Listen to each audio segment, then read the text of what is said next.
محمل کے پیروں تلے سے جیسے زمین نکل گئی جب شوخ سرخ لباس میں ملبوس تانیہ نے اس کے بیڈ روم کے دروازے پر ٹیک لگا کر بڑی حقارت سے چٹکی بجائی اور زہریلے لہجے میں کہا کہ کسی خوش فہمی میں نہ رہنا تم۔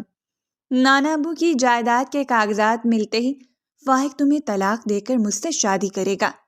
یہ سن کر محمل کو اپنی شادی کی رات سے لے کر اب تک کا ایک ایک لمحہ یاد آنے لگا، جب اس کے تایازاد اور اب جو اس کا شوہر تھا فائق ملک خان نے ایک رات بھی اس کے ساتھ نہیں گزاری تھی۔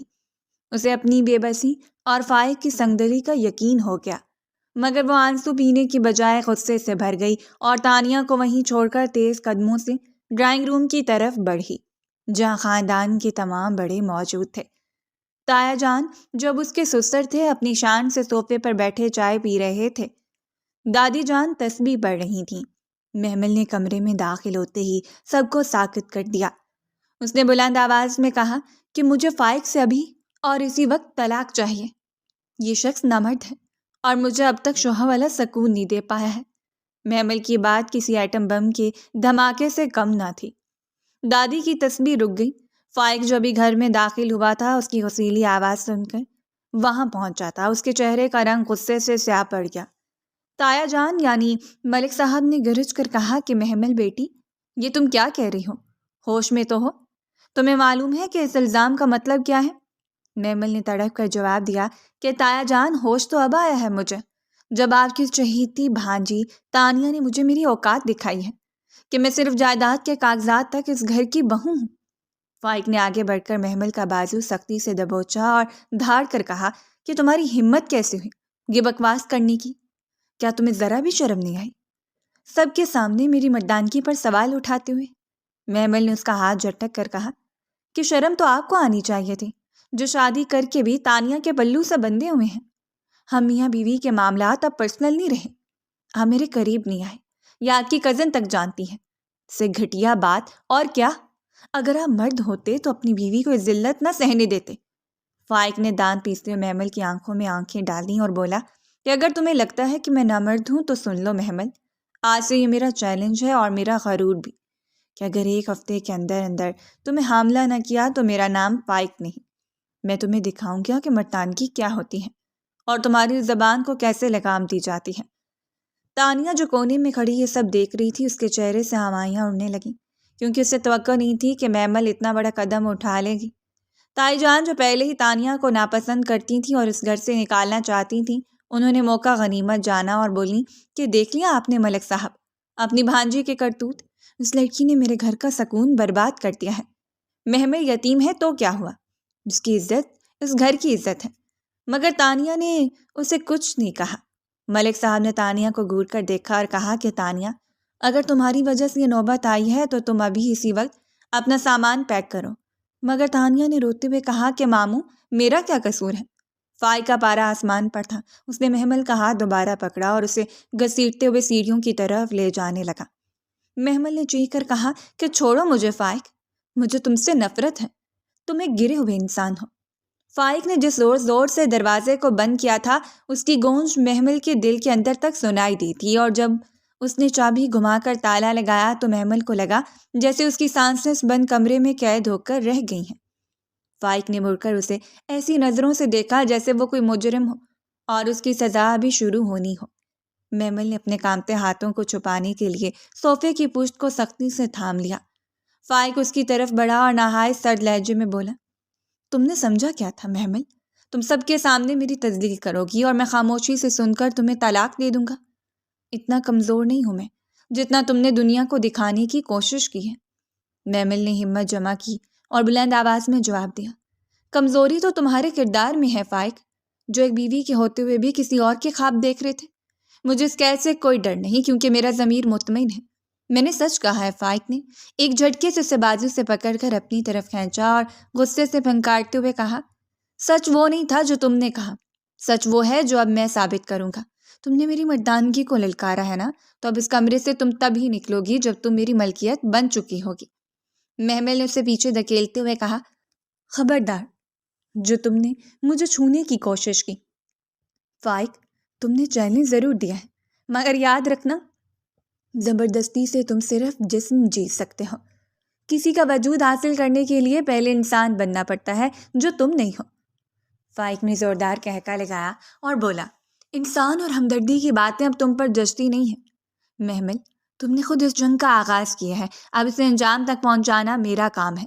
وہ اس کے قریب آنے لگا تو محمل نے میز پر رکھا ہوا شیشے کا گلدان اٹھا لیا.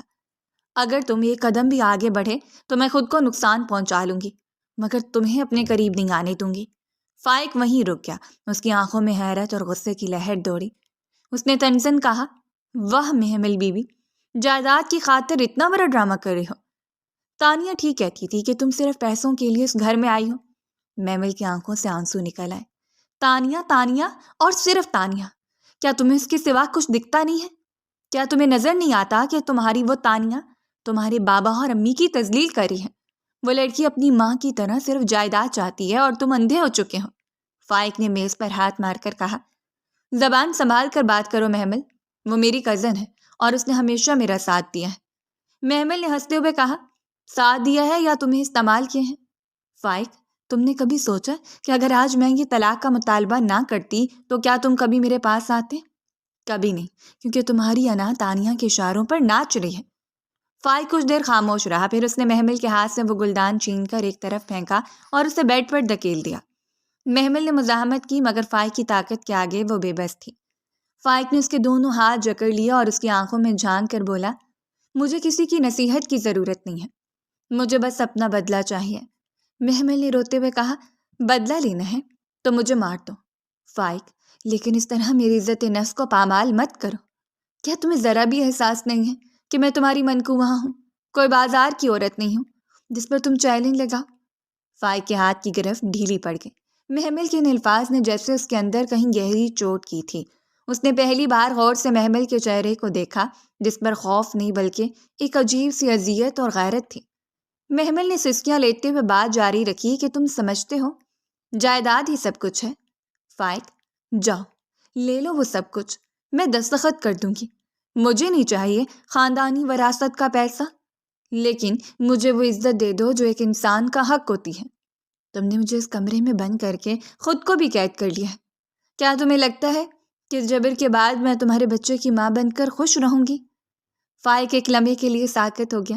اسے لگا جیسے اس کے سامنے کھڑی یہ لڑکی جائیداد کی بھوکی نہیں بلکہ محبت اور احترام کی پیاسی ہے. اس نے محمل کو چھوڑا اور چند قدم پیچھے ہٹ گیا. کمرے میں ایک ایسی خاموشی چھا گئی جو لفظوں سے زیادہ بھاری تھی. فائق نے کھڑکی کی طرف رخ کیا اور باہر کے اندھیرے کو گھورنے لگا. محمل وہیں بیڈ کے کونے میں سمٹ کر بیٹھ گئی اور اپنی چادر درست کرنے لگی. فائق نے دبی آواز میں کہا، تمہیں کیا لگتا ہے کہ میں تمہیں دکھ دینا چاہتا تھا؟ محمل نے جواب دیا، دکھ تو تم مجھے دے چکی ہو فائق. جب تم نے سب کے سامنے چیلنج کا اعلان کیا، تم نے میری عزت کو بازار کے جنس بنا دیا. فائق نے مڑ کر اسے دیکھا اور اس کے لہجے میں اب وہ پہلے جیسی درندگی نہیں تھی. اس نے کہا، تم نے بھی تو مجھے نامرد کہا تھا. محمل، کیا ایک مرد کے لیے اس سے بڑی کوئی گالی ہو سکتی ہے؟ محمل نے آنکھیں پوچھتے ہوئے کہا، میں نے وہ غصے میں کہا تھا کیونکہ تمہاری بے رخی نے مجھے توڑ دیا تھا. میں روز تانیہ کے تانے سنتی ہوں کہ تم مجھ سے نفرت کرتے ہو اور مجھے چھوڑ دو گے. میں کیا کرتی فائق؟ میرا کوئی سہارا نہیں ہے سوائے اس گھر کے. فائق کو پہلی بار احساس ہوا کہ وہ کتنا خود غرض رہا ہے. وہ جائیداد اور تانیہ کے چکر میں جیتے جاگتے وجود کو یکسر نظر انداز کر رہا تھا جو اس کا اپنا تھا. اس نے گہری سانس لی اور صوفے پر بیٹھ گیا. اس نے کہا، ٹھیک ہے محمل، میں زبردستی نہیں کروں گا، لیکن تم زیادہ سے زیادہ اس کمرے سے باہر نہیں جاؤ گی سوائے ضرورت کے. یہ ایک ہفتہ ہمیں اسی طرح گزارنا ہوگا تاکہ سب کو لگے کہ میں اپنا چیلنج پورا کر رہا ہوں. محمل نے حیرت سے اسے دیکھا اور پوچھا، کیوں فائق؟ اب یہ نیا ڈرامہ کیوں؟ فائق نے سر جھکا کر کہا، کیونکہ میری انا ابھی اتنی نہیں مری کہ میں سب کے سامنے اپنی ہار مان لوں. لیکن میں وعدہ کرتا ہوں کہ میں تمہیں ہاتھ بھی نہیں لگاؤں گا جب تک تم خود نہ چاہو.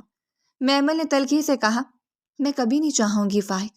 فائق نے اداس مسکراہٹ کے ساتھ کہا کہ وقت بدلتے دیر نہیں لگتی. محمل، شاید اس قید میں ہمیں ایک دوسرے کو سمجھنے کا موقع مل جائے. محمل خاموش رہی، لیکن اس کے دل میں فائق کے لیے جو نفرت کی دیوار تھی اس میں ایک چھوٹی سی دراڑ آ گئی تھی. اس سے پہلے لگا کہ فائق کے اس سخت قول کے پیچھے ایک ایسا انسان بھی ہے جو جذبات رکھتا ہے.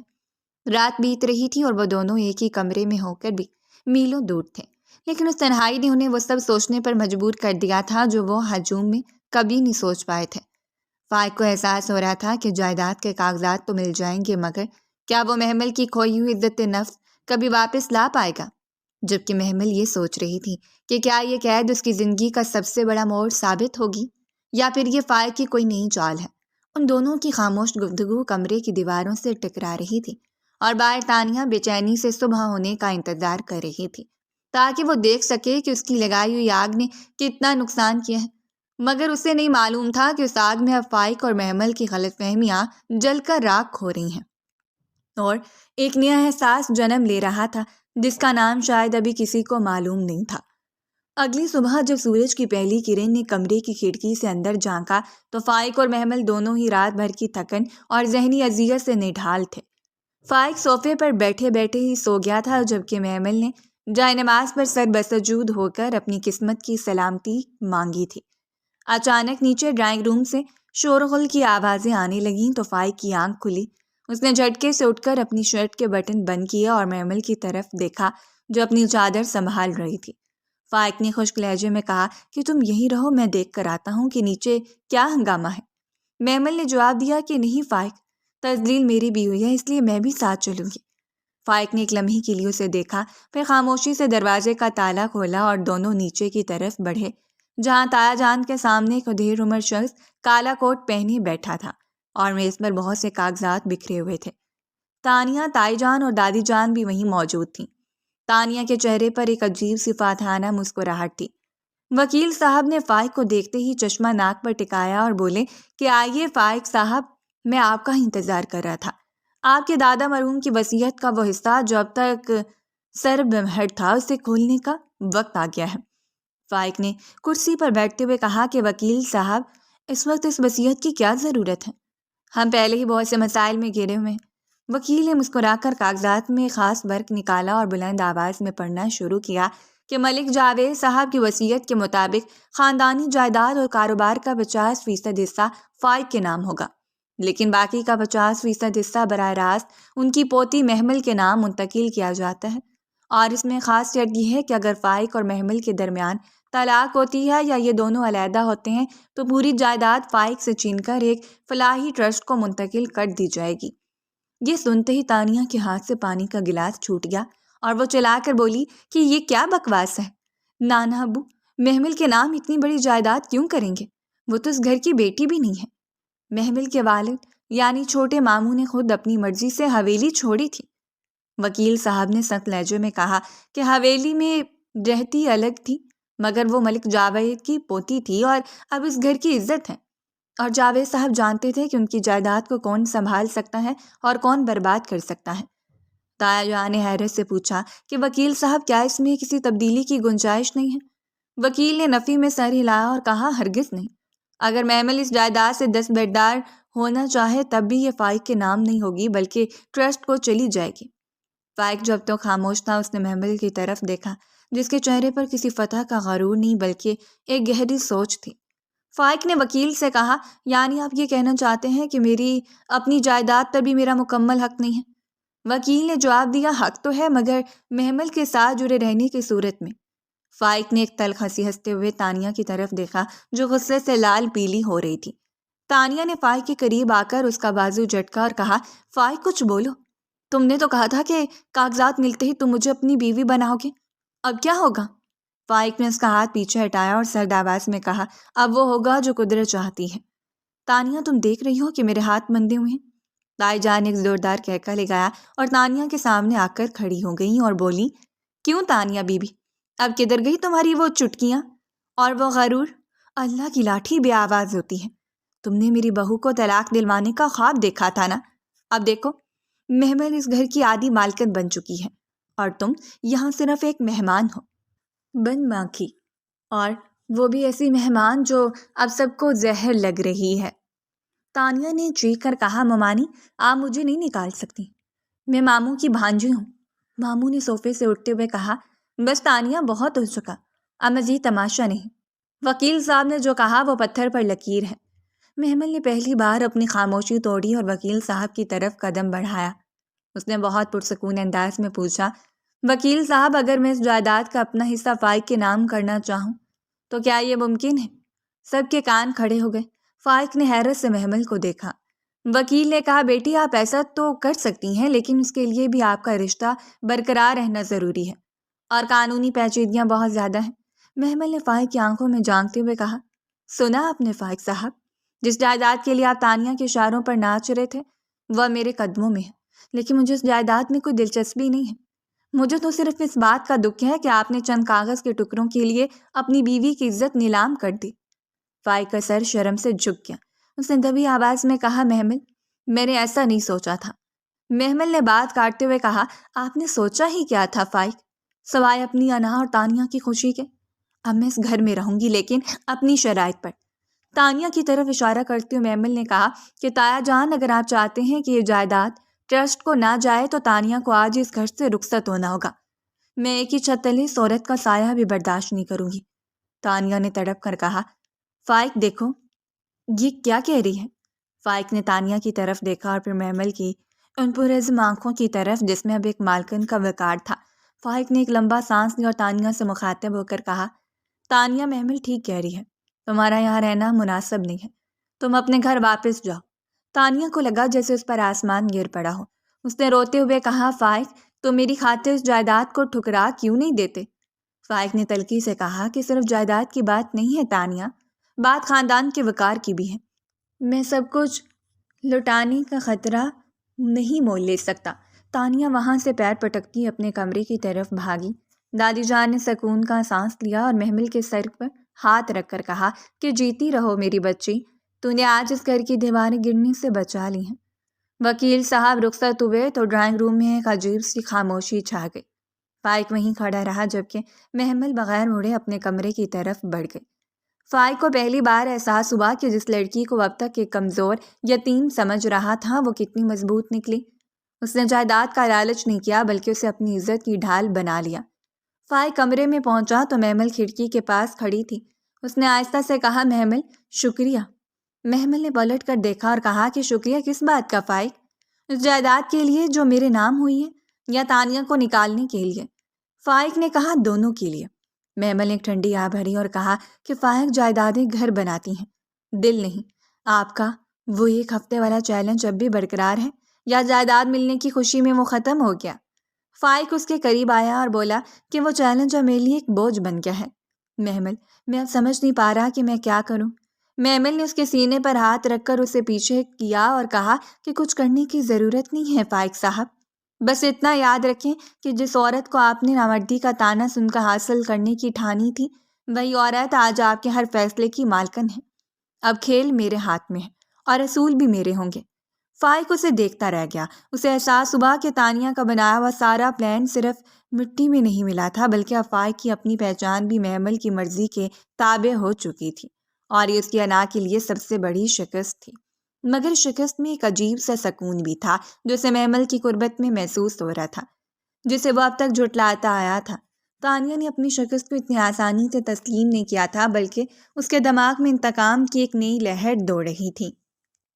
اس نے بہت ہی معصوم بن کر ملک صاحب اور ممانی کے سامنے ہاتھ جوڑے اور روتے ہوئے کہنے لگی کہ ممانی جان، مجھ سے بہت بڑی غلطی ہو گئی ہے۔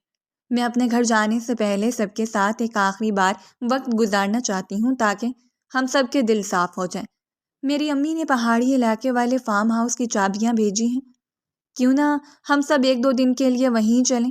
تایا جان نے پہلے تو انکار کیا مگر تانیہ کی لجاجت دیکھ کر مان گئے اور یوں پورا خاندان اس پہاڑی مقام کی طرف روانہ ہو گیا جہاں بادل پہاڑوں کو چھو کر گزرتے تھے۔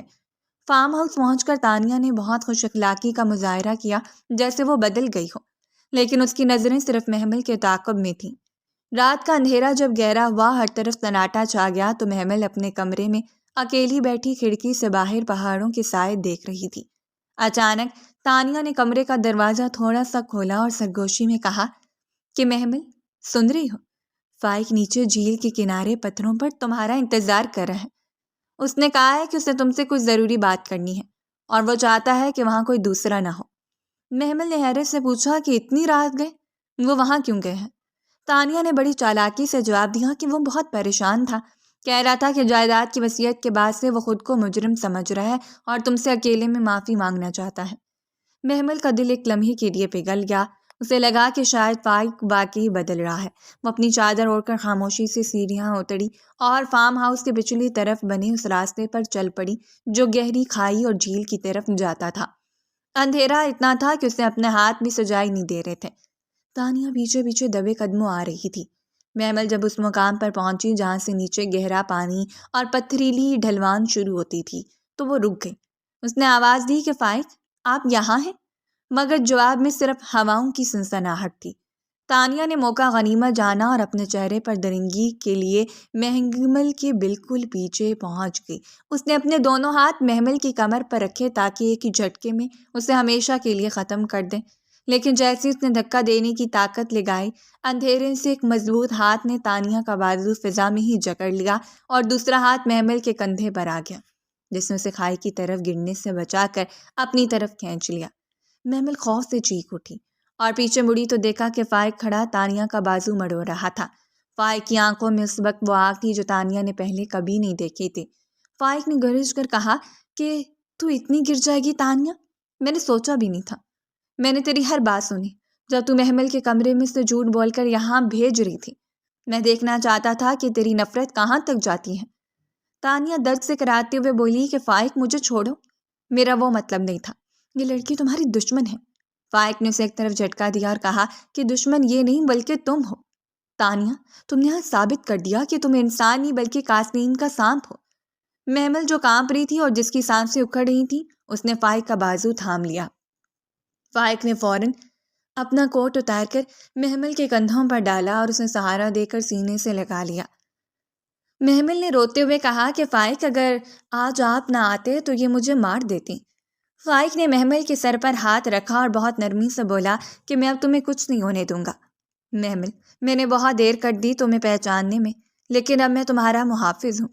تانیہ نے چیخ کر کہا کہ فائق، تم اس کے لیے مجھ سے بدتمیزی کر رہے ہو؟ کیا تمہیں وہ وقت یاد نہیں جب میں نے تمہارا ساتھ دیا تھا؟ فائق نے کارت سے اس کی طرف دیکھا اور کہا کہ وہ ساتھ نہیں تھا تانیہ، وہ صرف ایک جال تھا جس میں میں پھنسا ہوا تھا۔ اب میری آنکھیں کھل گئی ہیں، جاؤ یہاں سے اس سے پہلے کہ میرا ہاتھ تم پر اٹھ جائے۔ تم کل صبح کی پہلی کرن کے ساتھ اس گھر سے اور میری زندگی سے نکل جاؤ گی۔ تانیہ روتی فارم ہاؤس کی طرف بھاگی جبکہ فائق وہیں کھڑا محمل کو سنبھالتا رہا۔ محمل نے فائق کی آنکھوں میں دیکھا جہاں پہلی بار اسے اپنے لیے تڑپ اور سچی فکر نظر آئی۔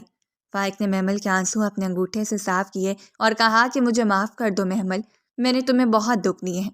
میں اس جائیداد کے عوض میں اتنا اندھا ہو گیا تھا کہ مجھے تمہاری سچائی نظر ہی نہیں آئی۔ محمل نے دبی آواز میں پوچھا کہ کیا آپ واقعی میرے لیے یہاں آئے تھے؟ فائق نے جواب دیا کہ ہاں محمل، جب سے تم نے مجھے وہ چیلنج دیا ہے میں سکون سے سو نہیں سکا۔ مجھے احساس ہوا کہ میں غلط تھا، اور آج جب میں نے تمہیں اس موت کے منہ سے بچایا ہے تو مجھے لگ رہا ہے جیسے میں نے خود کو بھی بچا لیا ہے۔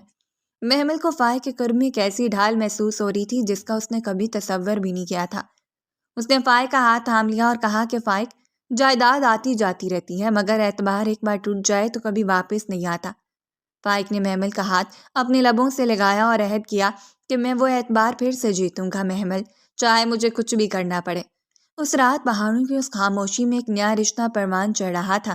تانیہ کی چال نے ان دونوں کو جدا کرنے کی بجائے ہمیشہ کے لیے ایک کر دیا تھا۔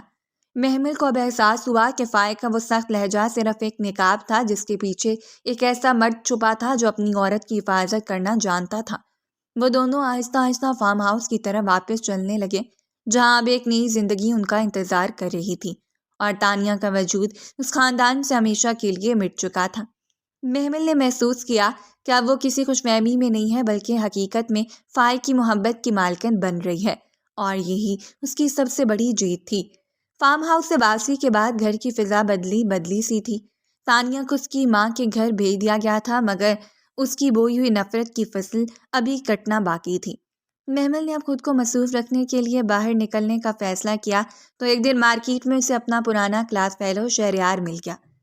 شہریار جو اب ایک بڑی اشتہاری کمپنی کا مالک تھا، محمل کو دیکھ کر باغ ہو گیا اور کہنے لگا کہ محمل، تم کہاں غائب ہو گئے؟ ہم سب دوست تمہیں کتنا یاد کرتے ہیں، اور سنو، میرے پاس تمہارے لیے ایک بہت زبردست جاب آفر ہے۔ تم تو گولڈ میڈلسٹ تھی، تمہاری صلاحیتوں کی میری کمپنی کو بہت ضرورت ہے۔ محمل نے ہچکچاتے ہوئے کہا کہ شہریار میں اب شادی شدہ ہوں اور حالات ذرا مختلف ہیں۔ شہریار نے ہنستے ہوئے جواب دیا کہ تو کیا ہوا، شادی ترقی کی راہ میں رکاوٹ نہیں ہوتی۔ تم کل میرے آفس آؤ، ہم تفصیل سے بات کریں گے۔ محمل جب گھر پہنچی اور فائق کو اس ملاقات کا بتایا تو فائق کے چہرے پر ایک دم تناؤ آ گیا۔ اس نے صوفے پر اخبار پٹکتے ہوئے کہا کہ تمہیں کسی جاب کی ضرورت نہیں ہے محمل۔ کیا اس گھر میں تمہیں کسی چیز کی کمی ہے جو تم باہر جا کر غیر مردوں کے ساتھ کام کرو گی؟ محمل نے سکون سے جواب دیا کہ بات کمی کی نہیں ہے فائق، بات اپنی پہچان کی ہے، اور شہریار میرا پرانا دوست ہے، وہ کوئی غیر نہیں ہے۔ شہریار کا نام سنتے فائق کی مٹھیاں بھیج گئیں اور اس نے دانت پیستے ہوئے کہا کہ دوست ہاں، اب وہ ایک اجنبی ہے اور میں نہیں چاہتا کہ میری بیوی کسی ایسے شخص کے ساتھ وقت گزارے جو اسے اتنے مان سے جاب آفر کر رہا ہو۔ محمل نے تنزن کہا کہ کیوں فائق صاحب، کیا آپ کو ڈر لگ رہا ہے کہ کوئی اور میری قدر مجھ سے بہتر کر لے گا؟ فائق نے اسے دیوار کے ساتھ لگایا اور غصے سے پھنکارتے ہوئے کہا کہ ڈر نہیں ہے محمل، یہ میرا حق ہے، تو میری اور میں اپنی چیز میں کسی کی شرکت برداشت نہیں کرتا۔ محمل نے اس کی آنکھوں میں جھانک کر کہا کہ پہلے آپ نے مجھے چیلنج کہا، اب چیز کہہ رہے ہیں، کیا میں کبھی آپ کے لیے ایک انسان بن سکوں گی فائق؟ اس سوال کا جواب دیے بغیر وہ وہاں سے نکل گیا، مگر اس کے اندر حسد کی ایک ایسی آگ بھڑک اٹھی تھی جس نے اسے بے چین کر دیا تھا۔ ادھر تانیہ جو دور بیٹھ کر بھی اپنی چالیں چل رہی تھی، اسے کسی طرح محمل اور شہریار کی مارکیٹ والی ملاقات کی تصاویر حاصل کر لیں اور ایک ماہر ایڈیٹر سے انہیں نہایت شرمناک انداز میں ایڈٹ کروایا۔ تانیہ نے وہ تصاویر فائق کو واٹس ایپ پر بھیجی اور ساتھ ایک پیغام لکھا کہ فائق تم جس لڑکی کے لیے مجھے گھر سے نکال چکے ہو، دیکھو وہ اپنے پرانے یار کے ساتھ کیسے رنگریلیاں بنا رہی ہے۔ فائق نے جب وہ تصاویر دیکھی تو اس کے دماغ میں جیسے خون اتر آیا، اس کا پارا ساتھ میں آسمان پر پہنچ گیا۔ وہ سیدھا محمل کے کمرے میں داخل ہوا جہاں وہ نماز پڑھ کر ابھی اٹھی ہی تھی۔ فائق نے اپنا موبائل اس کے منہ پر مارتے ہوئے چیخ کر کہا کہ یہ کیا ہے محمل، کیا یہی تمہاری سچائی ہے کہ اسی کے لیے تم اس شہریار سے ملنے کے لیے تڑپ رہی تھی؟ محمل نے کانپتے ہاتھوں سے موبائل اٹھایا اور وہ غلیظ تصاویر دیکھی تو اس کے پاؤں تلوے سے زمین نکل گئی۔ اس نے تڑپ کر کہا کہ فائق یہ جھوٹ ہے، یہ سب ایڈٹ کیا ہوا ہے، میں کبھی ایسا سوچ بھی نہیں سکتی۔ فائق نے اس کا گلا دبوچ لیا اور اپنا ہاتھ بلند کیا تاکہ ایک زوردار تھپڑ اس کے چہرے پر رسید کرے۔ محمل نے آنکھیں بند نہیں کی بلکہ پوری استقامت سے فائق کی آنکھوں میں دیکھا۔ اس کی آنکھوں میں وہ سچائی اور پاکیزگی تھی کہ فائق کا ہاتھ فضا میں ہی تھم گیا تھا۔ محمل نے بہت دھیمے مگر مضبوط لہجے میں کہا کہ مار دیجئے فائق صاحب، اگر آپ کو اپنی بیوی کے کردار سے زیادہ ان جھوٹی تصاویر پر یقین ہے تو آج یہ رشتہ یہیں ختم کر دیں، لیکن یاد رکھیے گا کہ جس ہاتھ نے آج مجھ پر اٹھنے کی کوشش کی ہے وہ ہاتھ پھر کبھی مجھے چھونے کے قابل نہیں رہے گا۔ فائق کا سانس پھول رہا تھا، اس نے محمل کی آنکھوں میں جھانکا جہاں صرف سچائی کی چمک تھی۔ اس نے آہستہ سے اپنا ہاتھ نیچے کیا اور موبائل چھین کر دیوار پر دے مارا۔ فائق نے سر تھام کر کہا کہ محمل میں کیا کروں، یہ تصاویر دیکھ کر میرا دماغ کام کرنا چھوڑ گیا تھا۔ محمل نے صوفے پر بیٹھتے ہوئے کہا کہ فائق محبت تو آپ کو مجھ سے کبھی تھی ہی نہیں، لیکن کم سے کم اعتبار تو کر لیتے۔ تانیہ نے آپ کو کٹ پتلی بنا رکھا ہے اور آپ اس کے اشاروں پر ناچ رہے ہیں۔ فائق نے وہیں فرش پر بیٹھ کر محمل کے گھٹنوں پر سر رکھ دیا اور بھرائی آواز میں بولا کہ مجھے معاف کر دو محمل، میں تانیہ کی سازشوں میں اتنا اندھا ہو گیا تھا کہ مجھے اپنی ہی بیوی کا تقدس نظر نہیں آیا۔ میں وعدہ کرتا ہوں کہ اب کوئی تانیہ یا کوئی شہریار ہمارے درمیان نہیں آئے گا۔ محمل نے اس کے بالوں میں ہاتھ پھیرا اور کہا کہ فائق رشتے چیلنج سے نہیں بلکہ بھروسے سے چلتے ہیں۔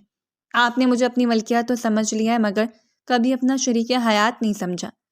فائق نے سر اٹھا کر اسے دیکھا اور کہا کہ آج سے تو میری زندگی کی ہر خوشی کی مالکن ہو۔ محمل میں شہریار کا قصہ بھی ختم کر دوں گا اور تانیہ کا بھی۔ محمل نے مسکرا کر کہا کہ شہریار کا قصہ ختم کرنے کی ضرورت نہیں ہے، وہ صرف ایک دوست ہے اور رہے گا۔ آپ کو بس اپنے اندر کے شک کو ختم کرنا ہے جو آپ کو جینے نہیں دے رہا۔ اس رات فائق نے تانیہ کو فون کیا اور واضح لفظوں میں کہا کہ تانیہ اگر آج کے بعد تم نے محمل کے خلاف کوئی بھی حرکت کی تو میں پولیس میں تمہاری ان تمام سازشوں کی رپورٹ کر دوں گا۔ تانیہ نے چیخ کر کہا کہ فائق تم اس کے لیے مجھ سے لڑ رہے ہو۔ فائق نے فون کاٹ دیا اور لانگ ڈرائیو پر بلا وجہ نکل گیا، گھر سے نکل گیا۔ گاڑی کی رفتار اس کی غصے کی طرح تیز تھی اور پھر شہر کے مرکزی چوراہے پر ایک زوردار دھماکہ ہوا جس نے فائق کی دنیا اندھیر کر دی۔ ہسپتال کی راہداریوں میں جو محمل پگلیوں کی طرح بھاگتی ہوئی پہنچی تو وہاں تانیہ پہلے سے موجود تھی، لیکن تانیہ کے چہرے پر فائق کی زندگی کے لیے کوئی تڑپ نہیں تھی۔ محمل نے نم آنکھوں سے تانیہ کو دیکھا اور پکارا کہ تانیہ، تم یہاں کیا کر رہی ہو؟ فائق کی حالت کیسی ہے؟ تانیہ نے مڑ کر حقارت سے محمل کو دیکھا اور بولی کہ فائق کے فون پر آخری کال میری لگی تھی، اس لیے پولیس نے مجھے بلا لیا۔ محمل کا جی چاہا کہ وہ سنگ دل عورت کا سر پھاڑ دے۔ دفع ہو جائے یہاں سے، اس سے پہلے کہ میرا صبر جواب دے جائے۔ اسی وقت ڈاکٹر آپریشن تھیٹر سے باہر نکلا اور پریشانی میں بولا کہ مریض کا بہت زیادہ خون بہہ چکا ہے، ہمیں فوری طور پر ہی بی نیگیٹو خون کی ضرورت ہے، ورنہ ہم انہیں نہیں بچا پائیں گے۔ تانیہ نے فوراً اپنا بیگ سنبھالا اور پیچھے ہٹتے بولی کہ ڈاکٹر صاحب، میرا خون تو بہت کم ہے، میں تو خون نہیں دے سکتی۔ محمل نے آگے بڑھ کر ڈاکٹر کا ہاتھ تھاما اور کہا کہ ڈاکٹر صاحب، میرا گروپ وہی ہے جو فائق کا ہے، آپ جتنا چاہیں خون نکال لیں، بس میرے شوہر کی جان بچا لیں۔ تانیہ نے تنزن کہا کہ محمل، اتنی ہمدردی دکھانے کی ضرورت نہیں ہے، فائق نے تمہیں کبھی اپنا مانا ہی نہیں تھا۔ محمل نے تانیہ کو نظر انداز کیا اور لیبارٹری کی طرف بڑھ گئی، جہاں اس کے وجود سے نکلتا سرخ خون فائق کی رگوں میں دوڑنے کے لیے تیار تھا۔ خون دینے کے بعد محمل کی رنگت زرد پڑ گئی اور اسے چکر آنے لگے، مگر وہ اسپتال کے ٹھنڈے فرش پر بیٹھ کر مسلح کے بغیر ہی رگ کے حضور گرگرانے لگی کہ یا اللہ، میرے سہاگ کو زندگی دے، میں نے اسے معاف کر دیا ہے، تو بھی اسے معاف کر دے۔ کئی گھنٹوں کے طویل انتظار کے بعد جب فائق کو ہوش آیا اور اسے وارڈ میں منتقل کیا گیا تو اس کی نیمبا آنکھوں نے دیکھا کہ تانیہ اس کے سرہانے کھڑی تھی، لیکن وہ اس کا حال نہیں پوچھ رہی تھی، بلکہ دبی آواز میں کہہ رہی تھی، فائق، تم ٹھیک تو ہو؟ بتاؤ وہ فائل کہاں ہے؟ وکیل کہہ رہا تھا کہ اگر تم نے کاغذات پر دستخط نہ کیے تو سب کچھ محمل کا ہو جائے گا۔ فائق نے تکلیف کے باوجود تانیہ کی باتیں سنی اور اسے اپنی سماعتوں پر یقین نہیں آ رہا تھا۔ اس نے بہت نحیف آواز میں پوچھا کہ تانیہ، کیا تمہیں صرف جائیداد چاہیے؟ تانیہ نے تل ملا کر کہا کہ فائق دیکھو، میں ہمارے مستقبل کی بات کر رہی ہوں، وہ محمل تو باہر بیٹھ کر صرف رو رہی ہے، اس سے کچھ نہیں ہوگا۔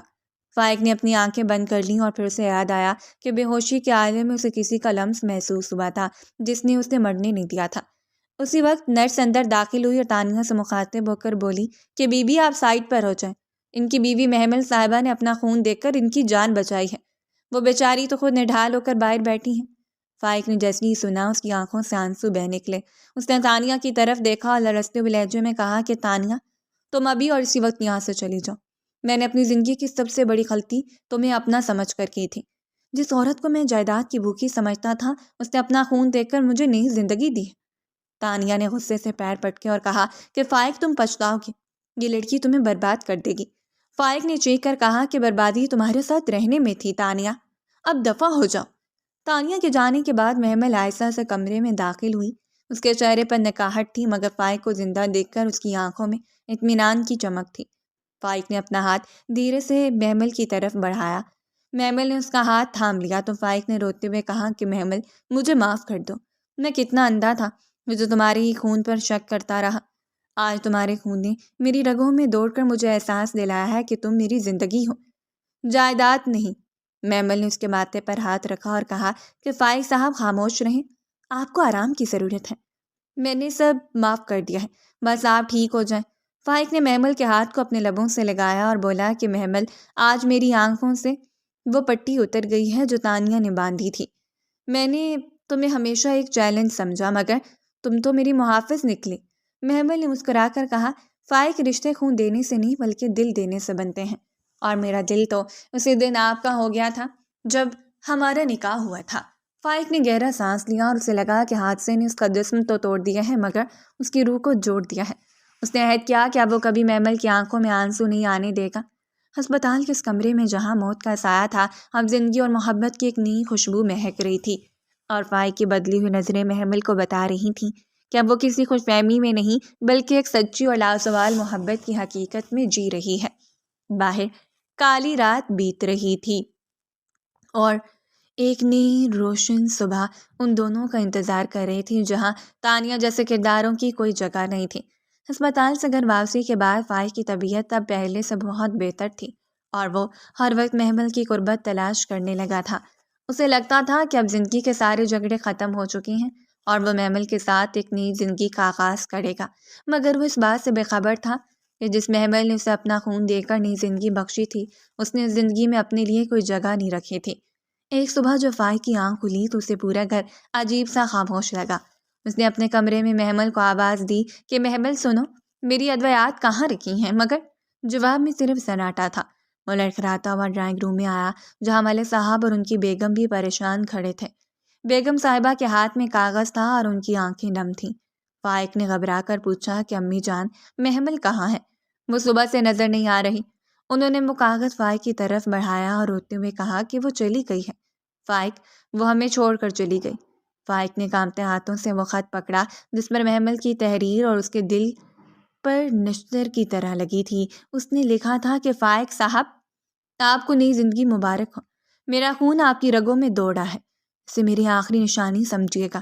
میں نے اپنا فرض پورا کر دیا، مگر وہ چیلنج جو آپ نے سب کے سامنے مجھے دیا تھا اس نے میرے اندر کی عورت کو مار دیا ہے۔ آپ نے کہا تھا کہ 1 ہفتے میں مجھے حاملہ کر کے اپنی مردانگی ثابت کریں گے، مگر آپ نے یہ نہیں سوچا کہ اس کے بعد میرا وقار کہاں جائے گا۔ میں کسی جائیداد کی مالکن بن کر یا آپ کے جبر کے سائے میں نہیں رہ سکتی۔ جس عورت کی آپ نے سر عام تصدیق کی تھی اسے آپ اب کبھی نہیں پا سکتے۔ میں اپنی شناخت ڈھونڈنے جا رہی ہوں، مجھے تلاش کرنے کی کوشش مت کیجیے گا کیونکہ اب میں کسی کی ملکیت نہیں ہوں۔ فائق کے پیروں تلے سے زمین نکل گئی۔ وہ دیوانہ بار باہر بھاگا اور چوکیدار کو گریبان سے پکڑ کر پوچھا کہ محمل بی بی کہاں گئی ہیں؟ بولو، وہ کب یہاں سے نکلی؟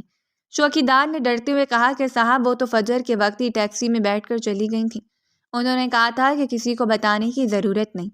فائق نے اپنا سر پکڑ لیا اور وہیں سڑک کے کنارے بیٹھ گیا۔ اسے محمل کا وہ جملہ یاد آیا جو اس نے شادی کی پہلی رات کہا تھا کہ فائق تم ایک دن بہت پچھتاؤ گے۔ آج وہ پچھتاوا فائق کے وجود کو دیمک کی طرح چاٹ رہا تھا۔ تایا جان باہر آئے اور فائق کے کندھے پر ہاتھ رکھ کر بولے کہ بیٹا تم نے ایک ہیرا کھو دیا ہے۔ وہ لڑکی جائیداد کے کاغذات میں ہی چھوڑ گئی ہے، اسے کچھ نہیں چاہیے تھا سوائے تھوڑی سی عزت کے۔ فائق نے تڑپ کر کہا کہ ابا میں اسے کہاں ڈھونڈوں؟ میں نے اس کے ساتھ بہت برا کیا، میں تو اسے اپنی انا کی بھینٹ چڑھاتا رہا اور وہ چپ چاپ سب سہتی رہی۔ بیگم صاحبہ نے غصے سے کہا کہ اب رونے سے کیا ہوگا فائق، جب وہ یہاں تھی تو تم تانیہ کے پیچھے پاگل تھے، اور اب جب وہ چلی گئی ہے تو تمہیں اس کی قدر آ رہی ہے۔ جاؤ اب اسے تلاش کرو، اگر تمہاری محبت سچی ہے تو وہ تمہیں مل جائے گی، ورنہ یہ یتیم لڑکی اب تمہاری پہنچ سے بہت دور جا چکی ہے۔ فائق نے اسی وقت گاڑی کی چابی اٹھائی اور شہر کے ہر بس اڈے اور ریلوے اسٹیشن پر اسے ڈھونڈنے لگا۔ وہ ہر گزرتی برقع پوش خاتون میں محمل کو تلاش کرتا اور جب وہ کوئی اور نکلتی تو اس کا دل ڈوبنے لگتا۔ اس نے شہریار کو فون کیا اور غصے میں پوچھا کہ شہریار، کیا محمل تمہارے پاس ہے؟ شہریار نے حیرت سے جواب دیا کہ فائق ہوش کرو، محمل میرے پاس کیوں ہوگی؟ وہ تو تمہاری بیوی ہے۔ فائق نے روتے ہوئے کہا کہ وہ مجھے چھوڑ کر چلی گئی ہے۔ شہریار، خدا کے لیے اگر تمہیں کچھ پتہ چلے تو مجھے بتا دینا۔ شہریار نے سنجیدگی سے کہا کہ فائق تم نے اسے کبھی جیتی جاگتی عورت سمجھا ہی نہیں تھا، تم تو اسے صرف ایک پراپرٹی سمجھتے تھے، اب جب وہ پنچھی اڑ گیا ہے تو تمہیں احساس ہو رہا ہے۔ فائق اب شکاری نہیں رہا تھا بلکہ وہ خود اپنی ہی یادوں اور پچھتاوے کا شکار بن چکا تھا۔ وہ گھر واپس آیا تو اسے ہر کونے سے محمل کی خوشبو آنے لگی۔ اسے وہ رات یاد آئی جب اس نے محمل کو کمرے میں قید کیا تھا۔ آج وہ خود اس بڑے گھر میں قید ہو گیا تھا۔ اسے محسوس ہوا کہ جائیداد کے وہ کاغذات جن کے لیے وہ پاگل تھا اب محض کاغذ کے ردبی ٹکڑے ہیں۔ محمل نے اسے وہ سبق سکھایا تھا جو کوئی کتاب نہیں سکھا سکتی تھی کہ عزت نفس کسی بھی رشتے سے بڑی ہوتی ہے۔ فائق نے دادی جان کے پاس جا کر اپنا سر ان کی گود میں رکھ دیا اور پوچھا کہ دادی، کیا محمل مجھے کبھی معاف کرے گی؟ دادی نے اس کے بالوں میں ہاتھ پھیرا اور کہا کہ بیٹا، عورت کا دل بہت بڑا ہوتا ہے، لیکن جب وہ ایک بار تہیا کر لے تو پھر پیچھے مڑ کر نہیں دیکھتی۔ وہ اب تمہارے پاس واپس کیوں آئے گی؟ فائق نے عزم کے ساتھ کہا کہ دادی میں اسے ڈھونڈ نکالوں گا، چاہے مجھے پوری دنیا چھاننی پڑے۔ میں اسے بتاؤں گا کہ فائق اب بدل چکا ہے، اب میں اسے کسی چیلنج کے لیے نہیں بلکہ اپنی زندگی کے لیے واپس لاؤں گا۔ فائق کی حالت دیکھ کر ملک صاحب کو بھی دکھ ہوا۔ انہوں نے اپنے ذرائع استعمال کیے مگر محمل کا کوئی سراغ نہیں مل رہا تھا، وہ جیسے ہوا میں تحلیل ہو گئی تھی۔ فائق اب ہر روز محمل کے کمرے میں جاتا، اس کے جائے نماز کو چومتا اور گھنٹوں وہیں بیٹھا رہتا۔ اسے احساس ہو رہا تھا کہ ایک عورت کی خاموش ہجرت کسی طوفان سے کم نہیں ہوتی۔ اس نے تانیہ کا نمبر ہمیشہ کے لیے بلاک کر دیا اور دفتر کے تمام معاملات سے خود کو الگ کر لیا۔ اسے بس اب محمل چاہیے تھی، وہ محمل جو اس کی روح کی مالکن بن چکی تھی۔ فائق کا یہ بدلا ہوا روپ دیکھ کر گھر والے بھی حیران تھے مگر وہ جانتے تھے کہ پچھتاوا ہی اسے ایک نیا انسان بنائے گا۔ فائق نے شہر کے ہر بڑے اخبار میں اشتہار دیا کہ محمل مجھے معاف کر دو، میں ہار گیا ہوں، تمہاری عزت نفس جیت گئی ہے، بس ایک بار واپس آ جاؤ۔ مگر محمل کی طرف سے کوئی جواب نہیں آیا۔ وہ کسی دور دراز شہر میں ایک نئی پہچان بنا رہی تھی، جہاں نہ کوئی فائق تھا، نہ کوئی جائیداد کی وصیت، اور نہ ہی کوئی تانیہ کی سازش۔ فائق اب ہر اس جگہ جاتا جہاں محمل کے جانے کا امکان ہو سکتا تھا۔ وہ در حقیقت اب ایک سچا عاشق بن چکا تھا جو اپنی معشوقہ کے قدموں کے نشان تلاش کر رہا تھا، اور یہی اس کہانی کا وہ موڑ تھا جہاں فائق کی انا مکمل طور پر دفن ہو گئی تھی اور ایک مخلص شوہر کا جنم ہوا تھا جو اپنی بیوی کی تذلیل کا کفارہ ادا کرنے کے لیے اپنی زندگی وقف کرنے کو تیار تھا۔ فائق نے سب قسم کھائی تھی کہ جب تک محمل نہیں ملے گی وہ گھر واپس نہیں آئے گا۔ وہ محمل کی تلاش میں مارا مارا پھرنے لگا، کبھی پرانے اسکولوں کی ریکارڈ چیک کرتا تو کبھی دور دراز کے ہاسٹلز میں اس کا نام تلاش کرتا۔ اس کی حالت ایسی ہو گئی تھی کہ پہچانی نہیں جاتی تھی۔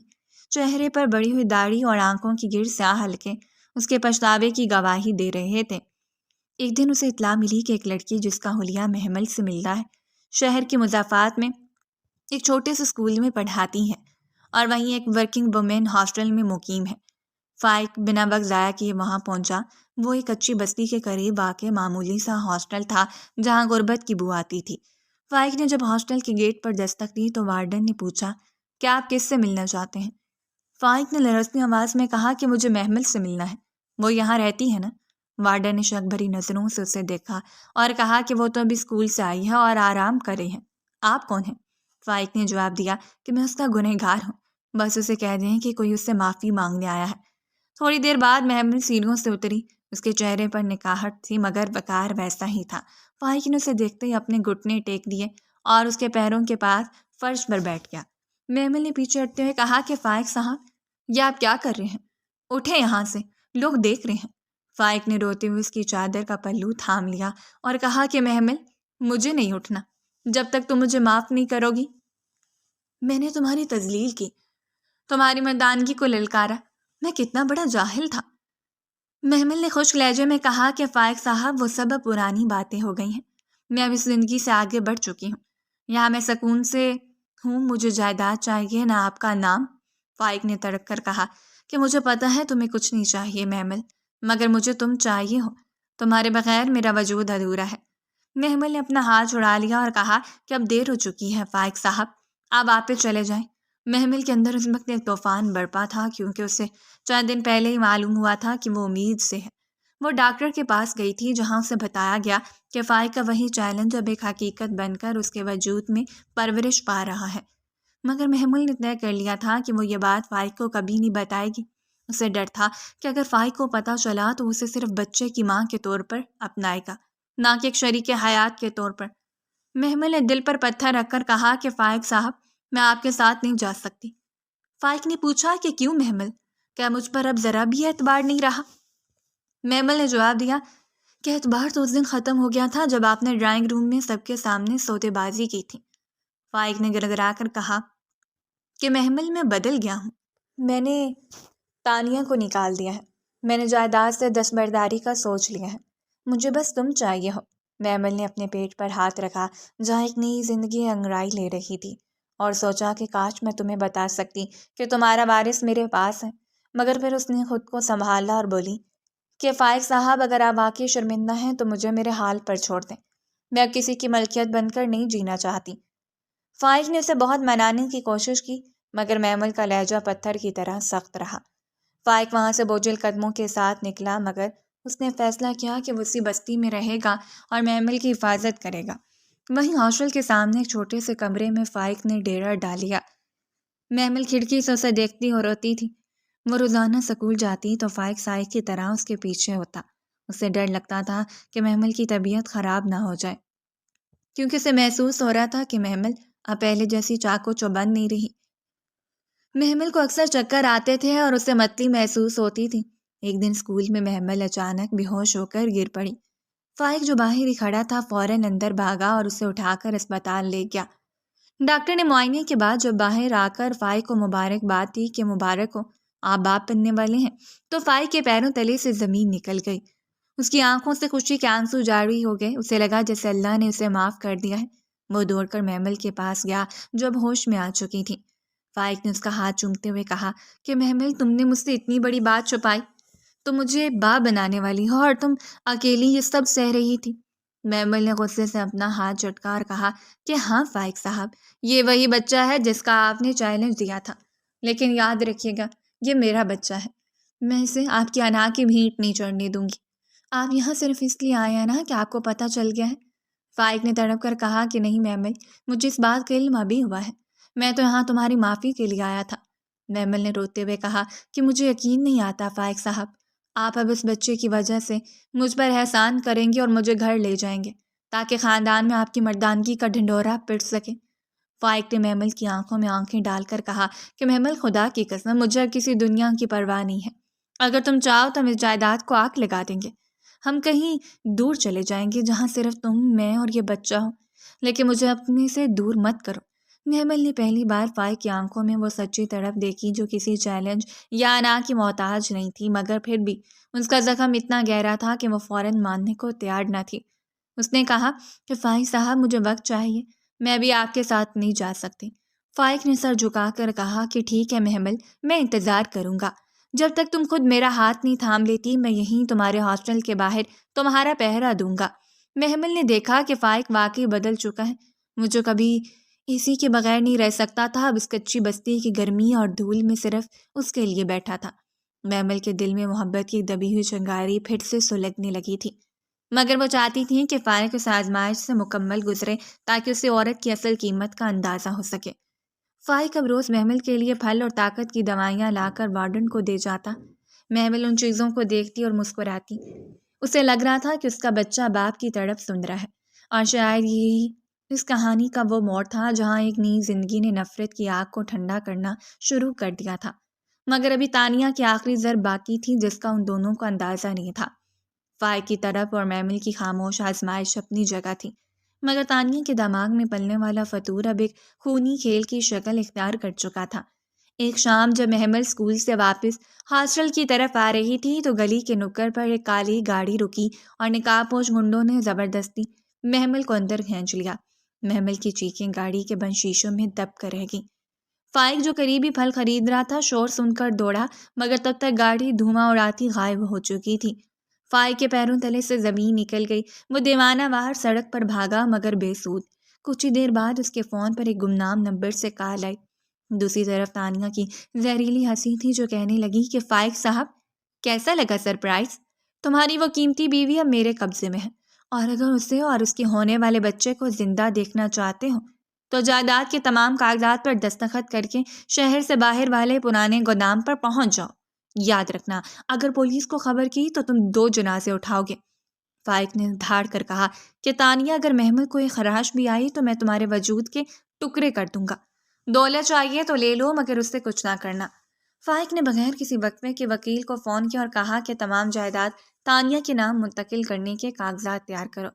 وکیل نے سمجھانے کی کوشش کی کہ فائق یہ حماقت ہے، مگر فائق نے چیخ کر کہا کہ جائیداد مٹی ہے، محمل میری زندگی ہے، مجھے وہ کاغذات ابھی چاہیے۔ فائق جب گودام پہنچا تو وہاں تانیہ پستول ہاتھ میں لیے محمل کے سر پر کھڑی تھی۔ محمل کی منہ پر پٹی بندھی تھی اور اس کی آنکھوں میں خوف سے زیادہ فائق کے لیے فکر تھی۔ فائق نے کاغذات میز پر پٹکے اور کہا کہ تانیہ، یہ لو اپنی جائیداد اور چھوڑ دو میری محمل کو۔ تانیہ نے کاغذات چکی اور فاتحانہ لہجے میں بولی کہ دیکھا فائق، آخرکار تم میرے قدموں میں آ ہی گئے، اس معمولی سی لڑکی کے لیے تم نے اربوں کی جائیداد چھوڑ دی۔ فائق نے محمل کی طرف قدم بڑھاتے ہوئے کہا کہ تانیہ، یہ دولت تمہارے جیسے چھوٹے ضرب والوں کے لیے بڑی ہوگی، میرے لیے محمل کا ایک آنسو اس پوری کائنات سے مہنگا ہے۔ تانیہ نے پستول تان لی اور کہا کہ ابھی نہیں فائق، پہلے مجھے یہاں سے نکلنے دو۔ مگر اسی وقت گودام کے دروازے ٹوٹے اور پولیس اندر داخل ہو گئی۔ فائق نے دراصل خاموشی سے پولیس کو لوکیشن شیئر کر دی تھی۔ تانیہ ہکا بکا رہ گئی اور اس سے پہلے کہ وہ گولی چلاتی پولیس نے اسے دبوچ لیا۔ فائق نے لپک کر محمل کی رسیاں کھولیں اور اسے اپنے سینے سے لگا لیا۔ محمل بری طرح رو رہی تھی۔ فائق نے اس کے بالوں کو چومتے ہوئے کہا کہ بس محمل، سب ختم ہو گیا، میں آ گیا ہوں، اب کوئی تمہیں مجھ سے نہیں چھین سکتا۔ محمل نے سسکیاں لیتے ہوئے فائق کے سینے پر سر رکھا اور کہا کہ فائق، آپ نے جائیداد کیوں دی؟ وہ تو آپ کے دادا کی نشانی تھی۔ فائق نے محمل کے چہرے کو اپنے ہاتھوں کے پیالے میں بھرا اور نم آنکھوں سے کہا کہ محمل، نشانی تو تم ہو میرے دادا نے، تم اس گھر کی عزت بنایا ہے اور عزت سے بڑھ کر کچھ نہیں ہوتا۔ مجھے فخر ہے کہ میں نے تمہیں چنا، دولت تو ہم پھر کما لیں گے۔ محمل نے فائق کی آنکھوں میں سچائی دیکھی جس کا وہ برسوں سے انتظار کر رہی تھی۔ پولیس کو تانیہ لے جا رہی تھی اور وہ چیخ رہی تھی کہ جائیداد میری ہے، مگر کسی نے اس کی نہ سنی۔ فائق محمل کو لے کر گھر پہنچا تو سب گھر والے ان کا استقبال کے لیے دروازے پر کھڑے تھے۔ تایا جان نے فائق کو گلے لگایا اور کہا کہ بیٹا، آج تم نے ثابت کر دیا کہ تم ایک حقیقی مرد ہو جو اپنی بیوی کی حفاظت کرنا جانتا ہے۔ محمل دادی کی گود میں سر رکھ کر رو پڑی۔ رات کے سناٹے میں جب وہ دونوں اپنے کمرے میں اکیلے تھے تو فائق نے محمل کے پاس بیٹھ کر بہت دھیرے سے پوچھا کہ محمل، کیا اب بھی تم مجھے معاف نہیں کرو گی؟ کیا اب بھی تمہیں لگتا ہے کہ میں کسی خوش فہمی میں ہوں؟ محمل نے گہرا سانس لیا اور فائق کا ہاتھ اپنے پیٹ پر رکھا جہاں ان کا بچہ حرکت کر رہا تھا۔ اس نے مسکرا کر کہا کہ فائق، میں کبھی کسی خوش فہمی میں نہیں تھی۔ مجھے اسی دن یقین ہو گیا تھا جب آپ نے اسپتال میں تانیہ کو جھٹکا تھا۔ میں تو بس یہ چاہتی تھی کہ آپ اپنی انا کے خول سے باہر نکلیں اور اپنی محبت کو پہچانیں۔ فائق نے حیرت سے پوچھا کہ یعنی تم جانتی تھی کہ میں بدل رہا ہوں؟ محمل نے جواب دیا کہ ہاں فائق، ایک عورت اپنے شوہر کی نظروں میں بدلاؤ سب سے پہلے پہچانتی ہے۔ مجھے اپنی محبت پر کامل یقین تھا، اس لیے تو میں نے آپ کے بچے کو اپنے وجود میں سنبھال کر رکھا۔ فائق کی آنکھوں سے خوشی کے آنسو چھلک پڑے۔ اس نے محمل کو باہوں میں بھر لیا اور کہا کہ محمل، تم نے مجھے جینا سکھا دیا۔ میں کتنا بدقسمت تھا جو تمہیں دکھ دیتا رہا۔ محمل نے شرارت سے کہا کہ اب پچھتاوے کی ضرورت نہیں ہے فائق صاحب، اب تو بس اس ننھے مہمان کا انتظار ہے جو ہمارے گھر کی رونق بنے گا۔ فائق نے ہنس کر کہا کہ ہاں، اور اب اس گھر میں صرف محبت چلے گی، کوئی چیلنج اور کوئی شرط نہیں۔ محمل نے فائق کی آنکھوں میں آنکھیں ڈال کر کہا کہ کسی خوش فہمی میں نہ رہنا، تم اب اس گھر میں کی 50% جائیداد کی مالکن بھی ہو اور آپ کے دل کی پوری مالکن بھی۔ فائق نے کہکا لگایا اور کہا کہ میں تو پہلے ہی ہار چکا ہوں محمل، اور اس ہار میں جو جیت ہے وہ دنیا کی کسی جائیداد میں نہیں ہے۔ اس رات کمرے کی فضاؤں میں نفرت کا دھواں چھٹ چکا تھا اور صرف محبت کی روشنی باقی تھی۔ محمل اور فائق نے ایک نئی زندگی کا عہد کیا جہاں ایک دوسرے کا احترام اور اعتبار ہی سب سے بڑی دولت تھی۔ کہانی جو تذلیل اور نفرت سے شروع ہوئی تھی وہ ایک سچی رفاقت اور لازوال محبت پر ختم ہوئی، اور تانیہ جیسے کرداروں کا انجام وہی ہوا جو ہمیشہ برائی کا ہوتا ہے۔ محمل اب واقعی اس گھر کی ملکہ تھی اور فائق اس کا محافظ۔